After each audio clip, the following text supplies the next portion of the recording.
So, beyond true self-identity, what are the other ways that a church can either be led to experience flourishing and contribute flourishing to the world and people around it, or else the same ways where flourishing can be prevented?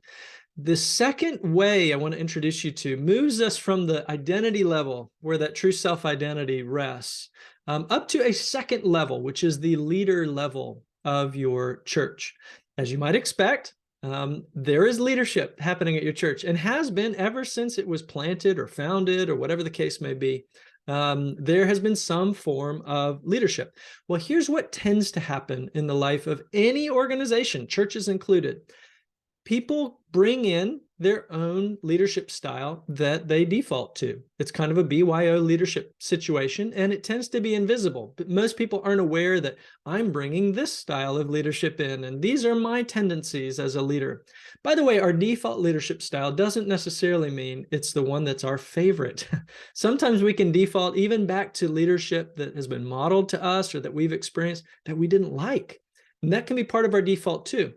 You can imagine what might happen if we all, as fellow leaders, bring in our default leadership styles. Sometimes things work out really well, and it's a wonderful style of leadership. At other times, that leadership is not great, and everywhere in between. And at the very least, we're experiencing a potential clash of all these leadership styles. You can imagine how tough that might be to navigate for someone who works for all of us or works with all of us to navigate. I'm naming this way Rehumanizing Leadership. And as a reminder, I'm naming in each of these ways, not just a category where something is already happening in the life of the church, because there's already some kind of identity going on, echoing around your church. There's already some kind of leadership echoing around your church. What I'm naming, though, is Rehumanizing leadership is, I believe, what we're designed to take as when we're taking leadership. It's the kind of thing that has a new set of goals that are not impossible at all. They just might be different than what we're doing by default. And they're the kind of thing that when you look at those goals, you might think, yeah, that would be great. I'd love that if a leader provided that to me. So it probably makes sense for me to provide that to others too. Rehumanizing leadership is a way of us all getting on the same page as fellow leaders so that we're not just falling back to our default leadership styles. It's also a way in which we can harness what leadership is designed to bring to our church.